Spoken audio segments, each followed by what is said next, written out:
Y es así como se vive en mi Colombia, en mi región.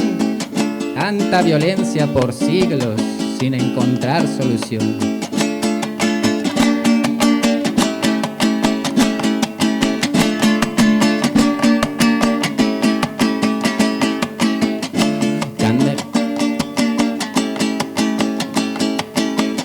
Les he contado cantando porque me rebeldicé en Pelaya, sur del César, tierra que me vio nacer.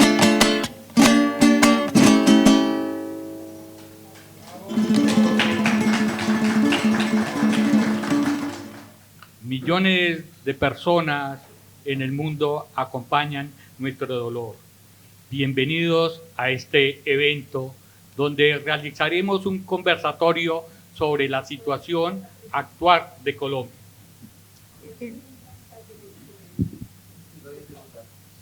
Ella va a ser la traductora. Sí, no, ¿dónde Sí, está? sí, está Nati. Sí. Hola, un grande saludo. Vamos a hacer la conferencia en español, pero si hay gente que quiere una traducción en francés, es posible. Hay, ¿cómo se llama esta? Hay traductor. Auriculares. Hay auriculares. Para gente que quiere una traducción en francés de esta conferencia que está en español. Entonces, muchas gracias. Y en Colombia no hay un paro, ahí es un estallido social. Durante 45 días los colombianos, las colombianas han salido, se han apoderado de la plaza, de la calle, para gritar, no solamente por unos impuestos, sino por varias manifestaciones, varios fenómenos sociales. Hoy agradecemos la visita de estas dos mujeres luchadoras por el mundo. Sí, y el Omar y yo vamos a hacer la moderación de la animación. Entonces, mi amigo Omar tiene una idea para las preguntas. Las personas que quieran realizar preguntas, les vamos a entregar unos papelitos en sus mesas y ahí, por favor, escriban las preguntas y nos las hacen llegar a la mesa. Muy bien. Entonces, voy a decir una pequeña palabra sobre la organización. Es una conferencia de la organización INTAL. Mi amigo va a presentar INTAL. Ah, ok. On me demande de parler en français. Donc, c'est une organisation, une conférence organisée par INTAL, Vénésol et À Contre-Courant. Donc, À Contre-Courant est une association d'éducation permanente éco-socialiste en Belgique francophone. Vénésol est une plateforme d'association solidaire du processus bolivarien au Venezuela, mais aussi avec tous les mouvements sociaux d'Amérique latine. Et je vais laisser el compañero, mon ami Omar, présenter INTAL a notre public. INTAL, somos una organización de solidaridad internacional, defensores de la paz y los derechos humanos. Denunciamos abusos y nos solidarizamos con poblaciones del mundo.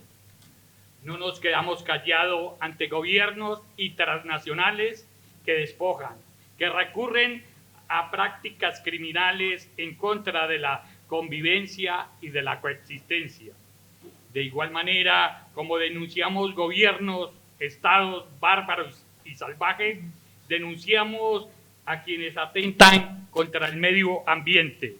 Decimos no a la palma africana. Decimos sí a la vida, sí a la paz. Muchas gracias, Omar. Entonces, vamos a empezar. Maite Mola, ¿puedes hacer tu presentación y nos decir tu visión del movimiento social Paro Colombia y de las luchas en América Latina hoy? Je dois le prendre. Tu me peux le dire. Bon, alors, español, perdón. ¿Se oye? Vale, perfecto. Bueno, voy a hablar en español Podría hacerlo en francés con ciertas deficiencias, pero no sé, yo creo que es mejor que lo haga en español. En todo caso, presentarme y deciros que soy española vasca, militante de Izquierda Unida y del Partido Comunista de España, y que bueno, que también tengo un cargo europeo que es una vicepresidencia del Partido de la Izquierda Europea, pero sobre todo deciros que mi preocupación internacional por América Latina y mi lucha ahí, yo creo que gente que estéis aquí la conocéis bastante. En primer lugar, dar las gracias a Intal por haber hecho este evento, pero también quiero dar las gracias a Paul-Émile Dupré. Je voudrais également remercier Paul-Émile Dupré, qui est la personne qui me dit qu'il était possible de participer à la réunion de ce soir. Et j'ai su que ma camarade Aïda Beya était ici. Je ne voudrais pas entrer dans certains détails, mais je pense qu'il faut s'habituer à dire merci quand les choses se justifient. J'étais au Mexique, en Équateur, en Bolivie. J'ai participé, j'étais présente aux élections dans ces pays ces derniers mois. Mais ce qui me semble terrible, c'est voir ce qui se passe en Colombie. C'est une situation de violation permanente des droits humains. Dans quelques années, on ne pourra pas écrire suffisamment pour dire que l'on ait pu tuer ainsi, de façon tout à fait libre, alors que les accords de paix ont été signés. Les morts sont quotidiens, les morts sont hebdomadaires. Ce n'est pas simplement qu'il y ait eu quelques éclats, quelques rébellions. Non, cela va beaucoup plus loin. Il y a autre chose, c'est une révolte qui s'est déclarée en Colombie. Et on se trouve dans une situation assez particulière face aux médias. Les médias font preuve d'ignorance, les médias n'apportent aucun soutien. Et du côté de l'Union européenne, c'est pire, c'est minable, c'est lamentable. On ne fait aucun effort pour dire ce qui se passe en Colombie actuellement. Il y a une grande impunité. On peut tuer des gens en toute tranquillité. Bon, c'est peut-être pas nouveau du côté de l'Union européenne, mais pour la Colombie, ça prend des proportions énormes. Il y a, c'est vrai, depuis quelques semaines, un éveil social, mais cela fait des années et des années et des années que l'on tue des gens. Ma camarade Aïda le dira beaucoup mieux, mais on a signé ces accords de paix et malgré cela, il y a eu des assassinats terribles. Et nous devons réfléchir à la façon de travailler, nous, femmes et hommes, face à cette impunité épouvantable. De Aïda Beya, que pourrais-je dire? C'est une dame qui a mis sa vie en danger, comme d'autres, comme tant d'autres en Colombie. Mais elle a dû s'exiler, elle a dû vivre à l'extérieur. Et je ne pourrais te dire que, Aïda, nous sommes avec toi, nous te soutiendrons dans tes actions, nous serons toujours du côté des droits humains dans toutes les terres d'Amérique latine, en Colombie, au Chili, où que cela soit. Merci beaucoup. Excusez-moi si j'ai parlé davantage, mais pour moi, l'Amérique latine, c'est une passion. Cela fait partie de mes tâches internationales que je vis avec passion. Merci.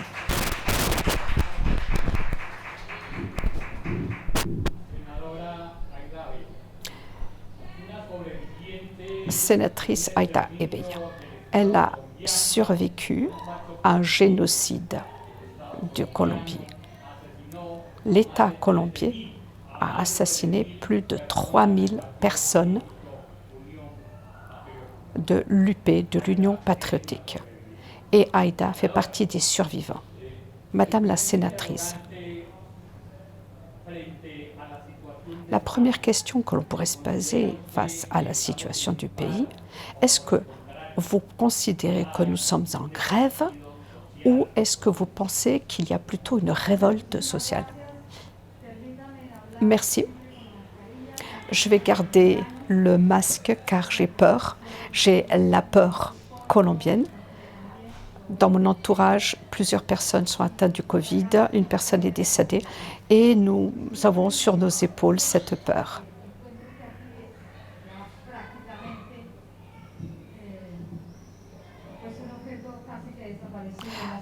Apparemment, le masque est un objet en voie de disparition dans les rues de Bruxelles. Je voudrais vous remercier tous pour pouvoir faire de cette réunion une réalité.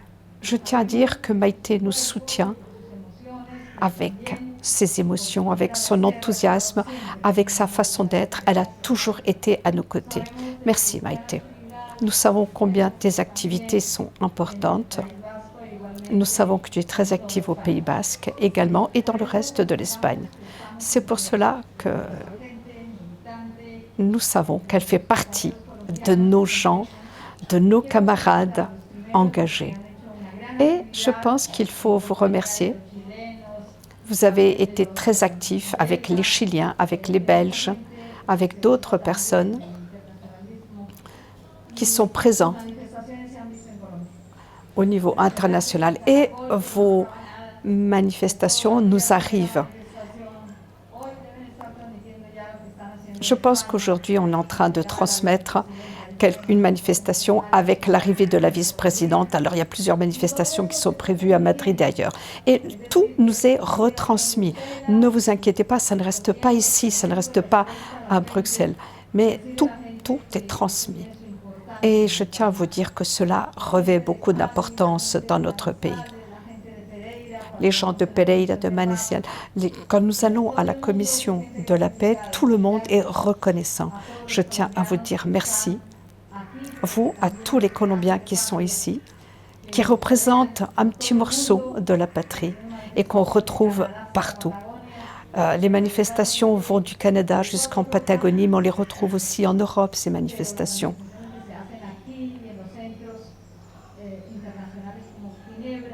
Il y a des lieux assez internationaux, comme Genève, qui finalement peuvent avoir des activités qui ont beaucoup d'écho ensuite en Colombie. Ici, il y a le Parlement européen, il y a beaucoup de puissances qui sont représentées ici, mais les droits humains ne sont pas négligés. Ils doivent résister à toutes ces conventions internationales et tout spécialement les accords économiques. La Colombie doit faire face aux événements qui se passent dans le monde entier. Ici, c'est une révolte sociale dans notre pays. C'est une révolte sans précédent. Pour ceux qui sont en première ligne, en deuxième ou en troisième, on les retrouve dans tout le pays. Et je crois qu'ils sont en train de nous donner une leçon très importante que l'on retrouve dans la rue. Beaucoup de jeunes découvrent, apprennent. Ils pensaient qu'ils n'allaient jamais sortir manifester. Et finalement, tout ce que l'on a vu,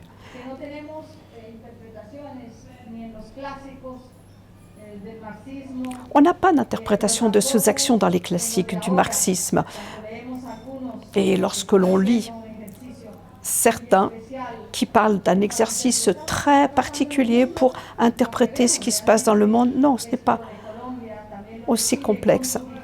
Le Chili, la Colombie, avec ces différences, représente une leçon magistrale. Et nous sommes en train d'apprendre de cette jeunesse qui s'est levée et qui manifeste, pas simplement dans notre patrie, mais dans le monde entier. Oui, c'est une révolte sociale sans précédent, à tel point qu'en des quartiers où il y a eu une résistance à Cali, les gens nous racontaient avec d'autres parlementaires et nous disaient « c'est comme si, à 9h matin, on voit 10 000 jeunes qui arrivent de Siloé face au soleil. » Y es así como se vive en mi Colombia, en mi región. Tanta violencia por siglos sin encontrar solución.